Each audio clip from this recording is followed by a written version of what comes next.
বেড়ায় প্রতিমা তৈরিতে ব্যস্ত সময় পার করছে কারিগররা। সনাতন ধর্মাবলম্বীদের সবচেয়ে বড় উৎসব দুর্গাপূজা আর মাত্র কদিন বাকি। এরপরই দেবী দুর্গা ঢাকঢোল বাজিয়ে আসবে ভক্তের আঙিনায়। সনাতন শাস্ত্র মতে এবার দেবী দুর্গা আসবে দোলায় চড়ে এবং গমন হবে গজে বা হস্তিতে। তাই দুর্গোৎসবকে কেন্দ্র করে সারা দেশের ন্যায় পাবনার বেড়া উপজেলাতেও ব্যস্ত সময় পার করছেন প্রতিমা তৈরির কারিগররা। আসছে 9 অক্টোবর বুধবার মহাষ্টমীর মধ্য দিয়ে শুরু হবে দেবী দুর্গা বরণের আনুষ্ঠানিকতা। এদিকে দুর্গোৎসবকে কেন্দ্র করে পুলিশের পক্ষ থেকে নেওয়া হয়েছে বিশেষ নিরাপত্তা ব্যবস্থা। এই আমিনপুর থানার আন্ডারে মোট 44টি মণ্ডপে পুজো উদযাপিত হবে। এবার অনেক সংখ্যাটা ছোট্ট এরিয়া হিসেবে, তবে এখানে আমাদের পক্ষ থেকে যথেষ্ট পরিমাণ নিরাপত্তা ব্যবস্থা জোরদার করা হয়েছে। যেমন আমাদের রেগুলার টহলের বাইরেও আমরা স্পেশাল টহল পুজো উপলক্ষে দিচ্ছি। দিনের বেলা প্রত্যেক বিট অফিসার তার সংশ্লিষ্ট বিটের এলাকায় প্রত্যেকটি মণ্ডপে একবার করে ভিজিট করছে। রাত্রিবেলা আমরা স্পেশাল টহল দিয়ে আবার মণ্ডপগুলোকে পাহারার জন্য বিশেষ ব্যবস্থায় রাখছি। পাশাপাশি এই থানার ওসি উনি প্রত্যেক রাতেই বের হন, উনি নিজেও এলাকাগুলো ভিজিট করেন। আমরাও আসি বিশেষগুলো ভিজিট করতে।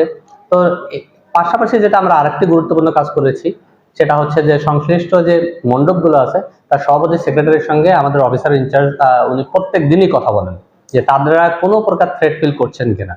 যদি কেউ কোনো প্রকার করেন তাহলে অবশ্যই তিনি সেটার যথাযথ ব্যবস্থাও গ্রহণ করেন। এর পাশাপাশি প্রত্যেকটি মণ্ডপে আমরা আমাদের পক্ষ থেকে তাদের সঙ্গে কথা বলে স্বেচ্ছাসেবক টিম করে দিয়েছি। স্বেচ্ছাসেবক টিমও পাহারায় আছে। পাশাপাশি প্রত্যেকটি মণ্ডপে সিসি ক্যামেরা সেটের ব্যবস্থা করা হয়েছে। সিসি ক্যামেরা সেট আপ হলে পরে আমাদের জন্য আইসিইউটা অনেক বেশি সুবিধাজনক হয়। লাইটিং যেন পর্যাপ্ত থাকে এটা নিয়ে বারংবার ওনাদেরকে বলা হচ্ছে এবং ওনারা সেই ব্যবস্থাগুলো নিচ্ছেন। ইতিমধ্যে আমাদের প্রায় 60% মণ্ডপে সিসি ক্যামেরা স্থাপিত হয়েছে, আর বাকি কয়েকটি পূজা শুরু হওয়ার পূর্বেই স্থাপিত হয়ে যাবে। এবং আইন শৃঙ্খলা নিয়ে, পূজা নিয়ে আমরা কোনো প্রকার থ্রেট ফিল করছি না। সর্বোচ্চ সতর্কতা অবস্থাতেই পুলিশ বর্তমানে দায়িত্ব পালন করছে। তাছাড়া র্যাব, পুলিশ এবং অন্যান্য আইন শৃঙ্খলা বাহিনীর পাশাপাশি সার্বিক নিরাপত্তা নিশ্চিত করতে প্রতিটি পূজা মণ্ডপে কাজ করবে বিএনপি ও সহযোগী সংগঠনের নেতাকর্মীরা। এমনটাই জানিয়েছেন বিএনপির এই নেতা।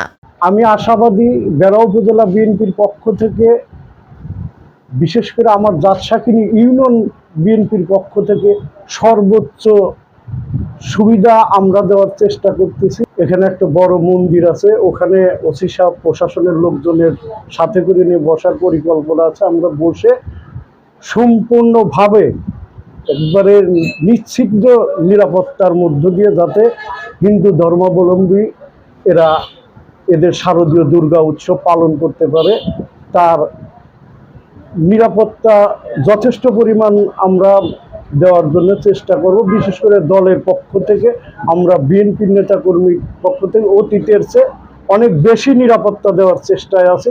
ইনশাল্লাহ আমরা আশা করি অনেক ভালো কিছু দেখাইতে পারবো।